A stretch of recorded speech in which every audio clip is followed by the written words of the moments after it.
지금 감사를 지난주부터 우리가 하기로 했고, 지지난주 그다음에 지난주 감사 제목을 좀 적어봤습니다. 어떠셨나요? 감사 제목을 이제 1개에서 5개로 늘려서 조금은 부담이 되셨을 거라고 생각이 됩니다. 물론 매일매일 하면 부담이 안 되는데 이게 밀려서 숙제처럼 하면 부담이 될 거예요. 생각이 안 나거든. 그래서 그런 감사의 삶을 살아가면서 우리 삶에 어떤 변화들이 나타나는지를 좀 깨달아 아는 시간들이 되면 좋을 것 같아요. 그래서 감사를 주제로 한 주 더 말씀을 나누고 싶다라고 하는 마음이 있어서 오늘은 다니엘의 감사를 가지고 와봤습니다. 다니엘서 6장 3절에서 10절까지 말씀이고요. 우리 같이 한번 읽어봅니다. 저와 여러분들이 돌아가면서 읽겠습니다. 6장 3절에서 10절입니다. 다니엘은 마음이 민첩하여 총리들과 고관들 위에 뛰어남으로 왕이 그를 세워 전국을 다스리게 하고자 한지라.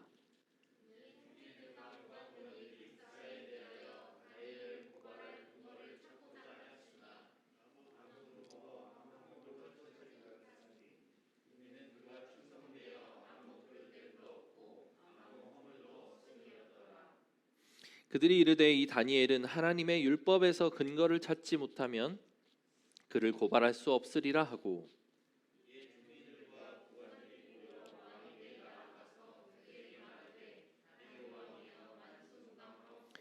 나라의 모든 총리와 지사와 총독과 법관과 관원이 의논하고 왕에게 한 법률을 세우며 한 금령을 정하실 것을 구하나이다.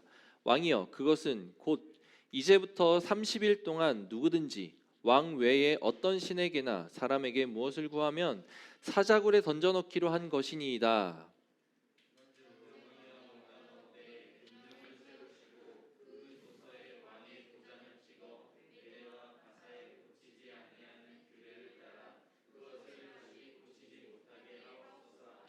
이에 다리오 왕이 조서에 왕의 도장을 찍어 금령을 내니라.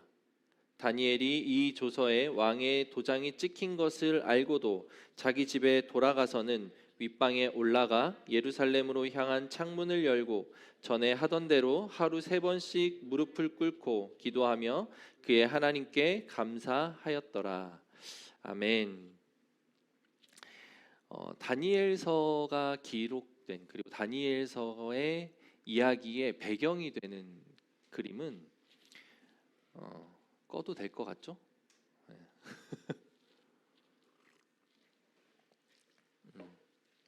배경은 이스라엘 남유다가 멸망하고 나서의 이야기입니다. 남유다가 BC 586년에 멸망을 해요.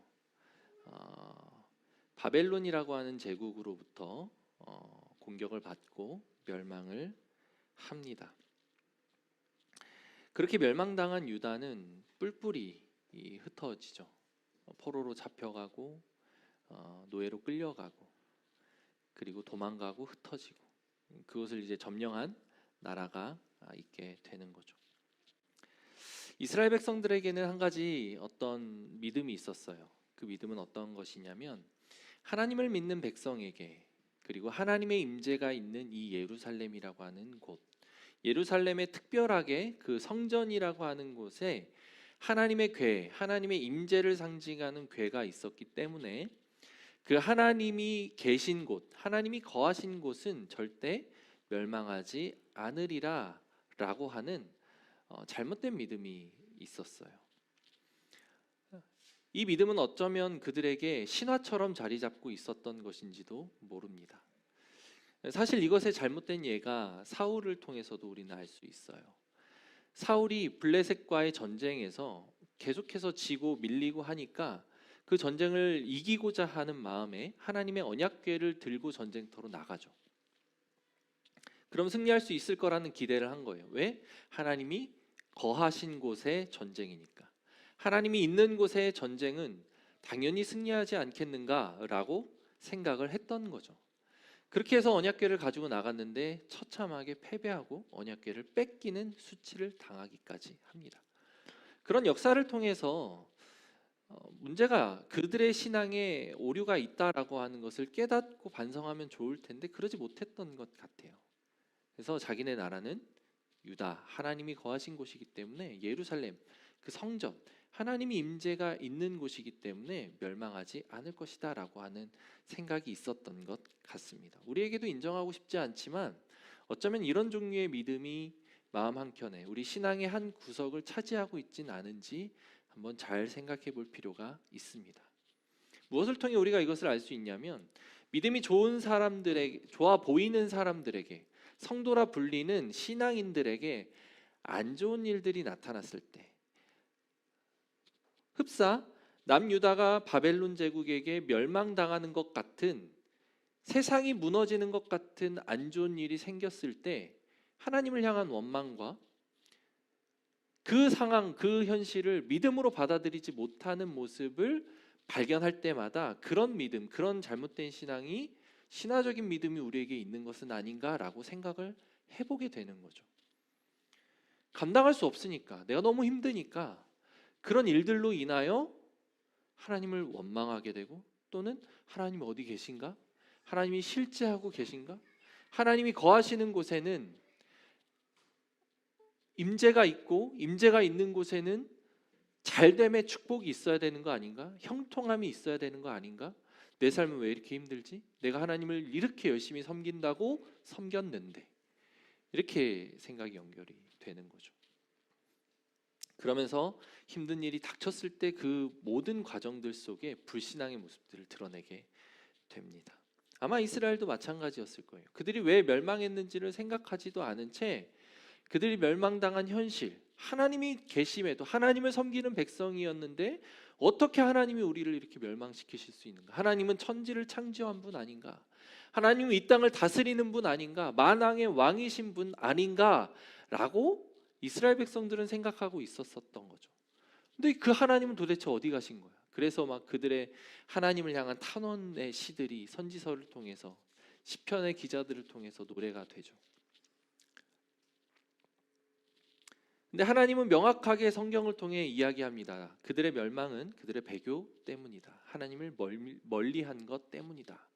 자기들이 어떤 죄를 지었는지 생각하지도 않고 하나님이 자기에게 그 자기를 그냥 내버려 두신 일에 마음이 팔려서 자기에게 있었던 것들을 빼앗긴 것에 대한 그 결핍과 파괴와 멸망에 대한 고통만을 호소를 하던 거였죠. 이스라엘 백성들은 그런 고통 중에 빠져 있는 상태였어요.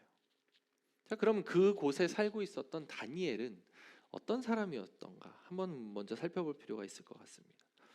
1장 3절 4절에 이렇게 나옵니다. 왕이 환관장 아스부나스에게 말하여 이스라엘 자손 중에서 왕족과 귀족 몇 사람, 자, 이스라엘 자손 중에 왕족과 귀족이 있었다고 합니다. 그 중에서 몇 사람을 좀 고르는데 어떤 사람을 고르냐면 곧 흠이 없고 용모가 아름다우며 모든 지혜를 통찰하며 지식에 통달하며 학문에 익숙하여 왕궁에 설만한 소년을 데려오게 하고 그들에게 갈대아 사람의 학문과 언어를 가르치게 하였고. 다니엘은 이스라엘 민족에서도 그냥 평민이 아니라 왕족 또는 귀족 중에 한 사람이었어요. 그냥 단순히 왕족과 귀족이 아니라 흠이 없었대요. 흠이 없는 사람이었대요. 그리고 용모가 아름다웠다고 합니다. 모든 지혜에 통찰했고 지식에 통달했다고 합니다. 학문에 익숙했죠. 요즘 말로 따지면 엄친아라고 하려고 그랬는데 그거 되게 옛날 말이죠. 요즘 세대는 모르는 말이죠. 죄송합니다. 그 약간 완전 금수저 집안에서 흠이 없대요. 흠이 없을 수가 있습니까, 사람이? 근데 성경에서 그를 평가했을 때, 그리고 그 바벨론 왕궁에서 그를 평가했을 때 흠이 없었대요. 정말 얼마나 흠이 없었을까요? 그죠? 생긴 것도 잘생겼대요. 용모가 아름다웠대요. 그리고 학문하는 데에 전혀 부족함이 없고 지혜가 넘쳤다고 합니다. 야, 이런 사람이 세상에 존재할 수 있구나 라는 생각을 하게 되죠. 이런 사람이 우리 교회에 있으면 참 전도하기 용이했을 텐데 뭐 어찌 됐든 소위 이렇게 정말 모든 것을 갖춘 그런 사람이 다니엘이었어요. 그런데 이스라엘 민족이 멸망하면서 다니엘은 그냥 멸망한 만국 백성이 된 것이 아니라 더 심각한 일이 그에게 벌어집니다. 바로 포로로 자기 나라를 멸망시킨 적국에 끌려가는 거예요. 그냥 끌려가는 것이 다가 아니라 끌려가서 그 나라를 위한 학문을 익히고 그 나라를 위한 일을 해야만 하는 비참한 상태에 빠지게 되는 거죠. 적국이 어떤 나라입니까? 자기 나라를 멸망시켰죠. 자기 가족들을 비참하게 만들었어요. 어쩌면 자기 친구와 가족들 중에 죽임당한 사람도 있었겠죠. 그랬던 원수의 나라에 끌려간 것도 모자라 그 나라를 위해 살아야 되는 운명에 처한 것입니다. 근데 여기에서 그치지 않습니다. 다니엘 1장 7절에 보면 환관장은 그들의 이름을 고쳐 다니엘은 벨드사살이라 하고 이름을 바꿔버려요. 물론 바벨론식에 맞는 이름으로 고쳐서 부를 필요는 있었을 것입니다. 그런데 그 이름의 뜻이 기가 막힙니다.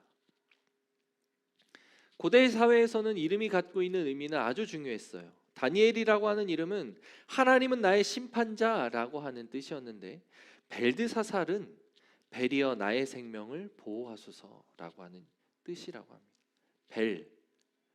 벨은 바벨론이 섬기던 이방 신이죠.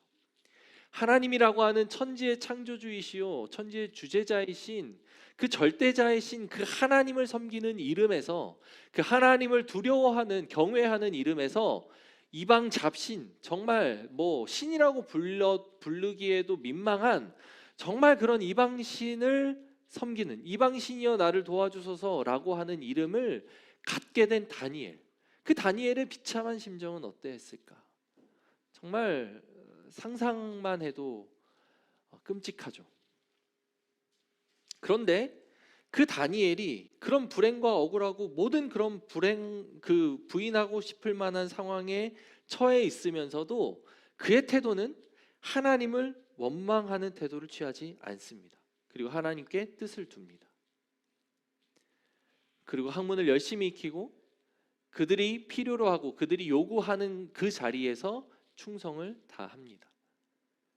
급기야 그는 그 나라의 총리에 이르게 되죠. 총리라는 직책에 올라가서 왕 대신 나라의 살림, 재반, 정치 사항들을 다루고 일을 하게 되는 놀라운 위치에 이르게 됩니다. 어떻게 그럴 수 있었을까?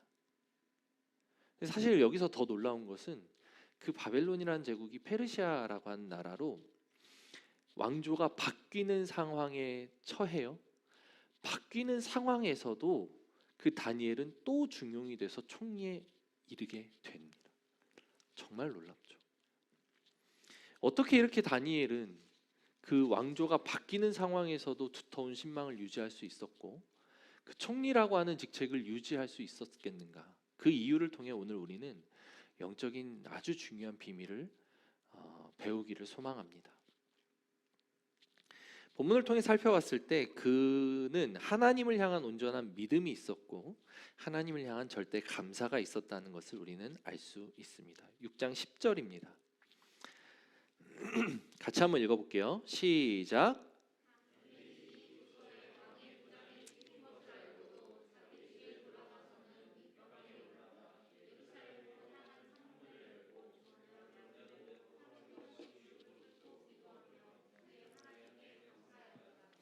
이 본문에서 우리가 집중해서 봐야 되는 것은 이 조서에 왕의 도장이 찍힌 것을 알고도 라고 되어 있어요.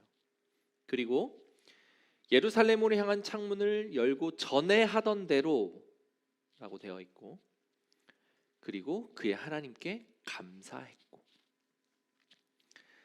첫 번째로 도장이 찍힌 것을 알고도 이게 도대체 무슨 말일까요? 오늘 우리가 읽은 본문에 나오는 내용이었습니다. 본문에 나오는 내용이 어떤 내용이었냐면 이제 나라가 바뀌어요. 왕조가 바뀝니다. 그러면서도 다니엘은 총리로 중용이 되니까 그 정치 세계에 얼마나 많은 그 암투, 정치적인 전쟁 이런 게 있었겠습니까? 그 당시에도 마찬가지였던 것 같아요. 다니엘을 시기하고 다니엘의 그 왕조를 이어서까지 이어지는 절대적인 신임과 권력, 그것을 경계하고 공격하고자 하는 무리들이 있었던 것 같습니다. 그래서 그들이 이렇게 이야기를 해요. 이에 총리들과 고관들이 국사에 대하여 사절인데 다니엘을 고발할 근거를 찾고자 하였으나 아무 근거, 아무 허물도 찾지 못했다고 합니다. 그를 흠잡아서 고발해가지고 뭐 죽이든지 옥에 가두든지 아니면 총리직을 박탈하든지 해야 되는데 흠이 없는 거예요. 방법이 없는, 고발할 거리를 찾을 수가 없는 거예요. 그래서 이 사람들이 기가 막힌 지혜를 찾는데 5절에 그들이 이르되 이 다니엘은 그 하나님의 율법에서 근거를 찾지 못하면 그를 고발할 수 없으리라. 하나님의 율법에서 근거를 찾지 못하면 그를 고발할 수 없겠다라고 그의 정적들이 결론을 내립니다. 그러고 나서 그들은 전략을 짜서 왕에게 가지고 가는데 그것은 뭐냐? 한 달이라고 하는 기간 동안 왕 이외에 다른 누구에게도 구하거나 무릎 꿇거나 절하지 아니해야 된다라고 하는 조서를 전국에 내려 주소서. 왕이 신격화되어 있었던 그 당시에는 왕으로서는 뭐 안 할 이유가 없는 정책이었겠죠. 그래서 도장을 찍습니다. 그리고 그 조서를 공포합니다. 그래서 다니엘 오늘 10절에 그렇게 이야기를 하는 거예요. 다니엘이 이 조서에 도장이 찍힌 것을 알고도 전에 하던 대로 하나님을 향하여 기도를 한, 그리고 감사를 한 겁니다. 어떻게 감사할 수 있지 않은, 감사할 것이 없는 그런 상황 속에서 다니엘은 이런 감사를 할 수 있었을까? 죽음을 선택한 거잖아요. 그죠? 왕의 명령, 왕의 조서를 어기면 그 총리직이 박탈당하는 것만 당하면 다행이죠. 아니면 죽임을 당하는 그런 상황, 사자굴에 던져져야만 하는 그런 상황을 다니엘은 스스로 선택을 한 거예요. 알고도 하나님 앞에 선 거니까. 스스로 그렇게 선택을 하고 기도를 하고 나서 하나님 앞에 감사했다. 야, 정말 기가 막히지 않습니까? 빅터 프랭클이라고 하는 사람이 있습니다. 그 아우슈비츠 수용소에 수감되었다가 풀려난 정신과 의사예요. 이 정신과 의사가 아우슈비츠 수용소에서 있었던 일들을 기록한 책이 있습니다. 죽음의 수용소라고 하는 책인데 그 책의 내용이 제가 예전에 읽었었는데 또 이제 이번에 준비하면서 봤어요. 근데 어떻게 그런 상황 속에서 그런 정신 상태를 유지하고 살 수 있었을까? 오늘 같이 일하던 동료가 발꿈치에 상처가 나거나 어딘가에 상처가 나서 오늘 일을 할 수 없는 상태가 되면 내일 그 죄수는 그 투옥자는 끌려갑니다. 호명을 받아서 끌려가요. 어디로 끌려갑니까? 가스실로 끌려가죠. 거기에서 생체 실험 당하기도 하고 고통을 받다가 죽어가죠. 살아남기 위해서는 철저하게 내가 일할 수 있다라고 하는 것을 증명해야만 했던 죽음의 수용소, 그게 아우슈비츠 수용소였다고 하죠. 하루에 배급되는 음식의 양은 빵 한 조각과 수프 한 그릇. 그마저도 양도 부족하고 수프도 물이 많이 들어가서 묽어지고 막 이렇게 했던, 영양가가 없겠죠. 그런 것을 배급받으면서 그 탄광 일을, 그 힘든 탄광 일을 감당해야만 했던 사람이었죠. 그 사람이 그 책에 그런 내용이 나옵니다. 인간에게서 모든 것을 빼앗아갈 수 있지만 빼앗아갈 수 없는 한 가지가 있다. 그것은 주어진 환경에서 자신의 태도를 결정하고 자기 자신의 길을 선택할 수 있는 자유만은 빼앗아갈 수 없다. 좀 더 읽어드릴게요. 수용소에서는 항상 선택해야 했다. 매일같이 매시간 결정을 내려야 할 순간이 찾아왔다. 그 결정이란 당신으로부터 자아와 내적인 자유를 빼앗아 가겠다고 위협하는 저 부당한 권력에 복종할 것인가 아니면 말 것인가를 판가름하는 것이었다. 그 결정은 당신이 보통 수감자와 같은 사람이 되기 위해 자유와 존엄성을 포기하고 환경의 놀이개가 되느냐 마느냐를 판가름하는 결정이었다. 그래서 그는 자기의 존엄성을 지키고 환경의 놀이개가 되지 않기 위해 깨진 유리 조각을 구해 숨겨놓고 아침마다 그것으로 면도를 했다고 합니다. 그 깨진 유리 조각으로 면도가 되겠습니까? 상처가 나고 피투성이가 되고 고통만 따를 수 있는 그런 상황에서도 그는 그것을 끝날 때까지, 그 수용소 생활이 끝날 때까지 포기하지 않았대요. 다니엘을 사자굴에 넣을 수는 있을지언정 그를 그 총리 자리에서 끄집어 내려서 사자굴이라고 하는 죽음의 형벌을 맞이하게 할 수는 있을지언정 그로 하여금 하나님께 기도하고 하나님께 감사할 수 있는 자유는 빼앗을 수 없는 것이었어요.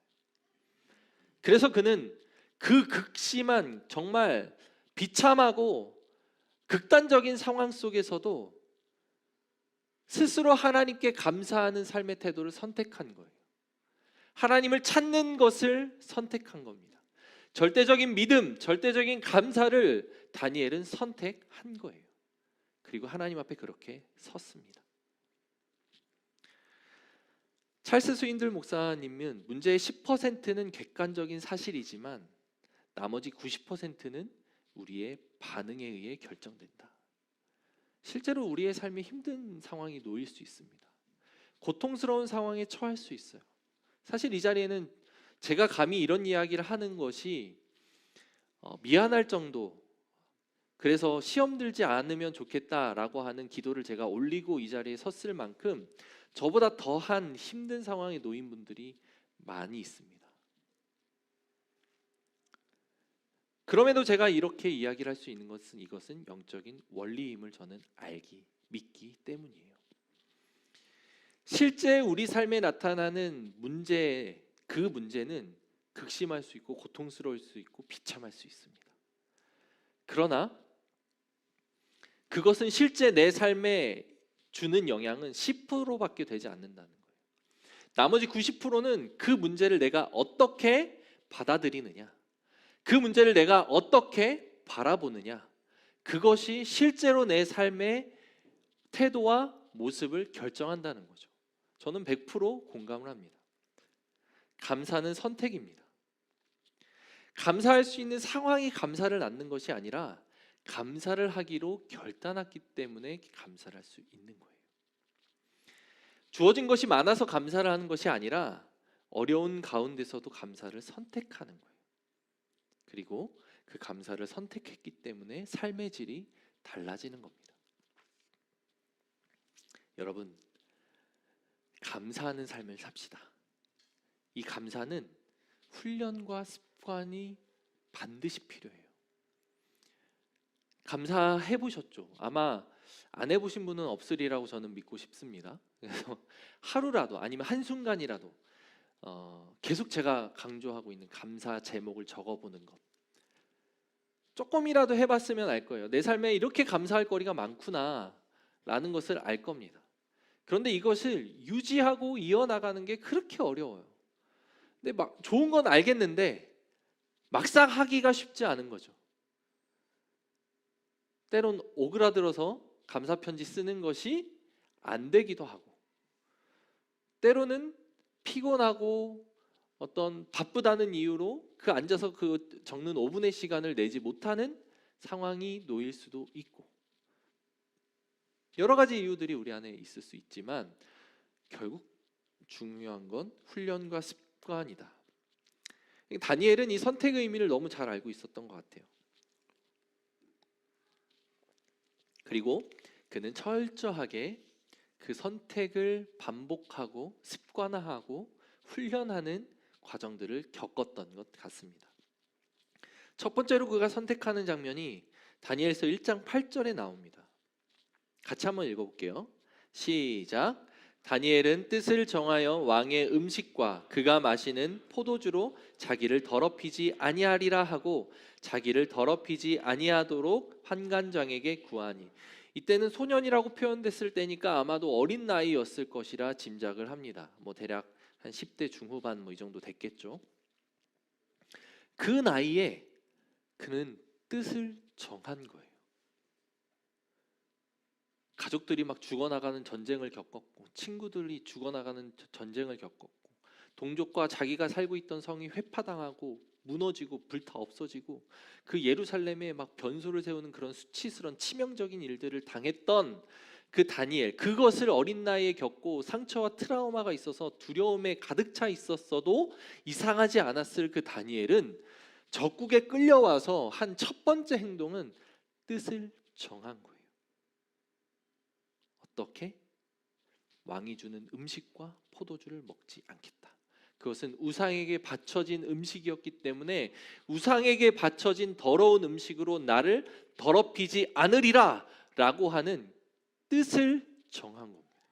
이 사람이 이렇게 뜻을 정했어. 다니엘이 이렇게 뜻을 정하고 환관장에게 이야기를 했을 때 환관장은 그를 괘씸하다고 생각해서 죽여도 또는 고문을 해도 옥에 가두어도 그 너무나 당연스러운 그럴 만한 상황이었던 거죠.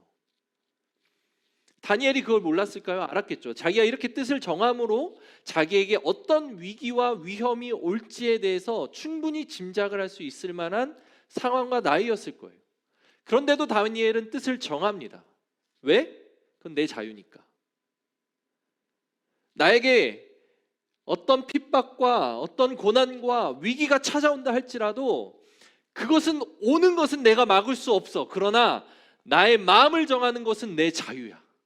나는 내 뜻을 하나님께 두겠어. 나를 더럽히지 않으리라 라고 나는 마음을 정했어. 그런 상황 속에서도 나는 감사하리라, 하나님을 찾으리라 라고 나는 정했어. 그것이 1장 8절에 나오는 이야기입니다. 그리고 오늘 본문인 6장까지 이어지면서 다니엘은 그와 관련된 비슷한 상황 속에서도 수없는 선택을 해왔겠죠. 수없는 삶의 태도를 감사의 태도로 유지하고자 훈련했겠죠. 그러니 죽음이라고 하는 사자굴에 던져 넣으리라 라고 하는 명확한 조서를 앞두고도 그는 하나님 앞에 설 수가 있었던 거예요. 그것이 다니엘의 선택입니다. 다니엘이 도대체 어떤 감사를 했을까요? 감사의 내용이 좀 궁금해졌어요. 한번 상상을 해봤는데 도저히 상상이 되지 않았습니다. 정적들의 올무에도 하나님을 선택할 수 있는 자유가 있음에 감사를 했을까요? 아니면 이렇게 사자굴에 던져지더라도 하나님께 기도를 올릴 수 있는 용기가 있음에 감사를 했을까요? 여호와의 영광을 위해 죽임을 맞이할 수 있음에 감사했을까요? 그것도 아니면 나의 죽음을 기뻐하실 하나님의 얼굴을 대면하며 감사했을까요? 죽음 이후 하나님께로 가게 될 것을 믿고 감사했을까요? 사자굴에 빠져 구원받게 될 것을 감사했을까요? 도대체 무엇을 감사했을까요?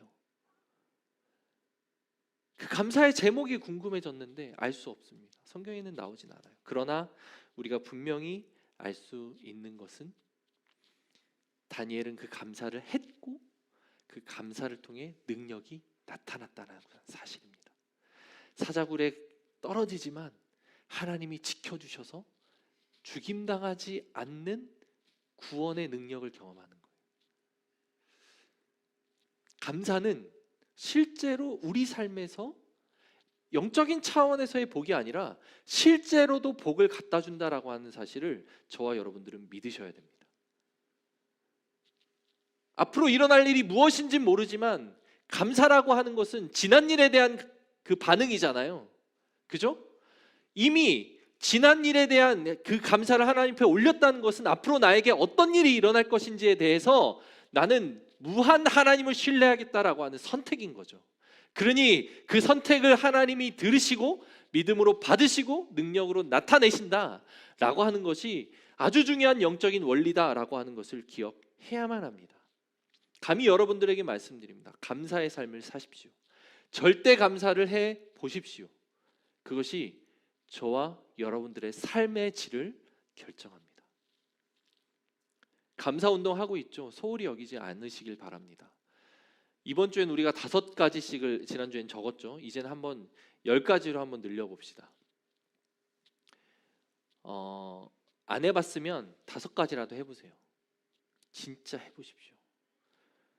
우리가 이 주일날 나와서 말씀을 듣는 이유가 무엇입니까? 영적인 삶을 살고자 다짐하고 결단하고 말씀을 배운 다음에 우리 삶을 변화시키고자 이 말씀을 듣잖아요. 들으면 한번 해보세요. 해보시기 바랍니다. 진짜로 삶에 놀라운 변화가 나타납니다. 깨진 관계가 회복될 수 있고, 심지어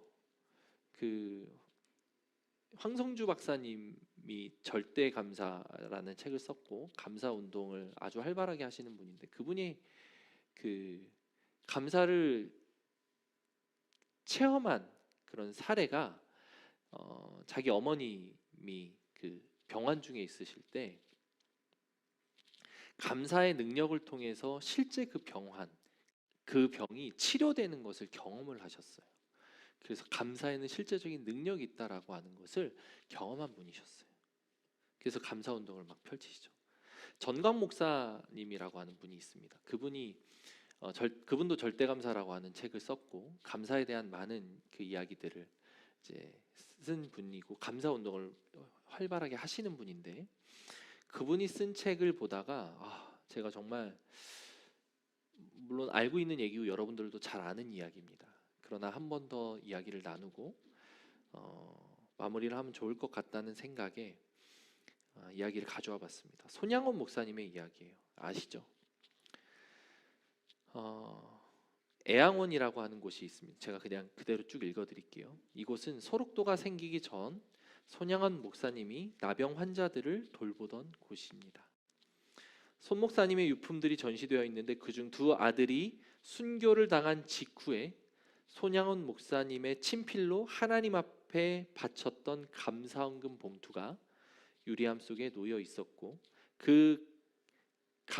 그곳에는 감사헌금 봉투에는 이런 글귀가 쓰여 있었습니다. 2 아들의 순교를 감사하며 1만 원 손양원, 이렇게 써 있었다고 합니다. 아마 많이 들어보셨을 거예요. 목사님의 2 아들은 여순 반란 사건에서 공산당에게 체포되어 복음을 전하다가 순교했습니다. 그리고 그들을 죽인 공산당원을 용서하고 양자로 삼은 이야기죠. 어떻게 이게 가능했을까? 손양원 목사님에게도 절대 믿음과 절대 감사가 있었던 것이겠죠. 하나님의 뜻이 있어서 제 아들 2를 불러가신 것으로 믿고 감사합니다라고 아들의 장례식에서 온 조문객들에게 답사를 전했다고 합니다. 그 답사의 내용이 제가 읽으면서 정말 펑펑 울었어요. 한번 내용을 보십시오. 나 같은 죄인의 혈통에서 순교의 자식들이 나오게 하셨으니 하나님께 감사합니다. 허다한 많은 성도들 중에 어찌 이런 보배들을 주께서 하필 내게 맡겨주셨는지 그 점 또한 주님께 감사합니다. 3남 3녀 중에서도 가장 아름다운 2 아들 장자와 차자를 바치게 된 나의 축복을 하나님께 감사합니다. 한 아들의 순교도 귀하다 하거늘 하물며 2 아들의 순교라니요. 하나님 감사합니다.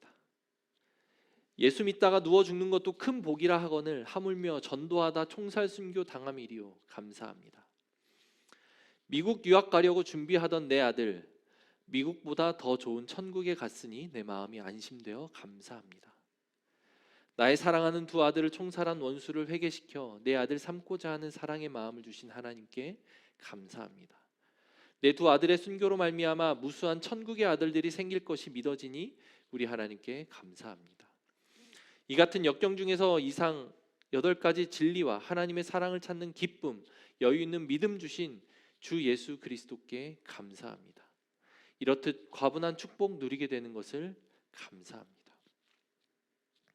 두 아들 장례 예배는 아버지 손양원 목사님의 감사의 답사로 눈물바다를 이루었습니다. 손양원 목사님은 슬퍼하는 기색 없이 장례 행렬 맨 앞에서 영광일세 영광일세 내가 누릴 영광일세 하는 찬송을 불렀고 장례식 후에 감사헌금 1만 원을 하나님 앞에 드렸습니다. 그 당시 손 목사님의 월급은 80원이었습니다. 일상에서의 감사가 훈련이 되고 나면 그 다음에 우리가 해야 될 감사를 통한 제물을 올려드리는 거예요. 저도 해봤지만 감사하는 제목이 있을 때마다 하나님 앞에 예물 올려드리는 것이 얼마나 큰 믿음의 행위였는지. 손 목사님의 월급이 80만 원인데 1만 원 감사헌금을 올렸대요. 도대체 그게 오늘날 수치로 따지면 얼마가 되는 겁니까? 그만큼 진심으로 손 목사님은 하나님 앞에 감사할 수 있었던 것 같아요. 정말 놀랍죠. 어떻게 이렇게 그 감사를 할 수 있었을까? 이분이 내린 결론은 그거였습니다. 손 목사님은 평소에 늘 감사하는 삶을 살았더라. 그분의 설교집에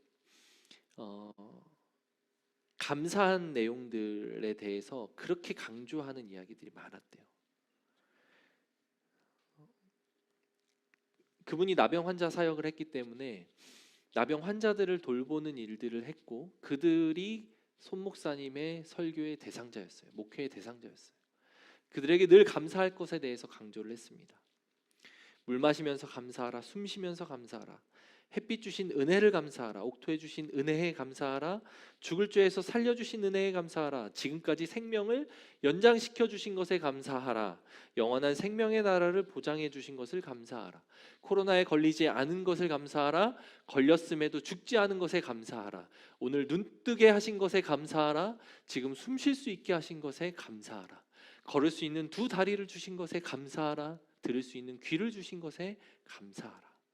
이것이 손 목사님이 그분의 설교집에 수도 없이 기록해 놓은 감사의 내용이었다고 합니다.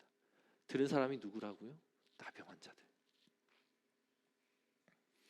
그분은 늘 그렇게 감사를 강조하던 분이었습니다. 그래서 실제로 옥중에서도 그 아내의 병환 소식을 듣고 아내에게 편지를 쓴 내용조차도 범사에 감사하십시오 라는 내용으로 가득 찼다고 해요. 감사에 대해서 우리가 중요하게 오늘 배울 것은 두 가지입니다. 하나는 감사는 선택하는 것이다. 감사의 삶은 내가 감사할 거리를 보고 감사를 찾아가는 것이 아니라 감사할 거리가 있든지 없든지 할 것 없이 내 상황과 환경은 어떠하든지 내가 감사하기로 나의 삶을 선택할 것이다. 선택이 중요하다. 두 번째는 습관과 훈련이 중요하다라고 하는 거죠. 다니엘이 그런 것처럼, 손 목사님이 그런 것처럼, 바울 사도가 그런 것처럼, 그리고 다윗이 그런 것처럼 성경의 위대한 인물들은 그들의 기록을 들추어 봤을 때 감사가 묻어나지 않는 사람이 없습니다. 자족할 줄 알고 그리 아니하실지라도 감사할 줄 알고 그럼에도 불구하고 감사할 줄 아는 사람들이에요. 그런 감사가 쌓였을 때에 아들의 순교를 앞두고도 눈앞에 두고도 감사할 수 있는 큰 감사, 절대적인 감사가 우리 삶에 나타날 수 있다. 이것이 오늘 우리가 받아야 될 메시지라고 믿습니다. 빌립보서 4장 11절 13절을 읽고 오늘 설교를 마무리합니다. 내가 궁핍함으로 말하는 것이 아니니라. 어떠한 형편에든지 나는 자족하기를 배웠노니 나는 비천에 처할 줄도 알고 풍부에 처할 줄도 알아. 모든 일 곧 배부름과 배고픔과 풍부와 궁핍에도 처할 줄 아는 일체의 비결을 배웠노라. 내게 능력 주시는 자 안에서 내가 모든 것을 할 수 있느니라. 아멘.